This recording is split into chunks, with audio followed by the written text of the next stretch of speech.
નમસ્તે ખેડૂત મિત્રો આજના વિડીયોની અંદર આપણે જાણશું કે ગુજરાતની તમામ માર્કેટયાર્ડની અંદર આજે એરંડાના શું ભાવ ચાલી રહ્યા છે।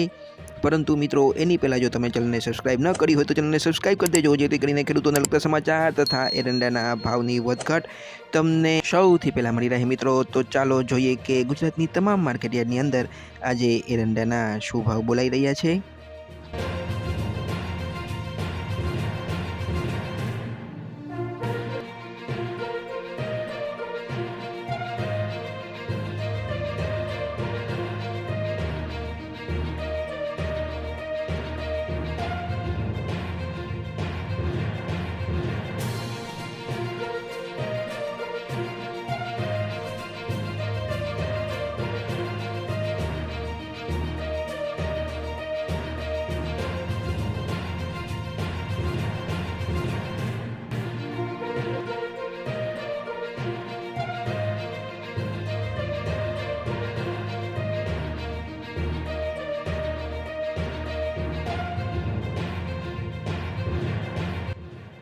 તો મિત્રો ચેનલને સબસ્ક્રાઇબ કરવાનું ભૂલતા નહીં। આપણે મળશું આવતા વિડીયોમાં, ત્યાં સુધી જય જવાન જય કિસાન।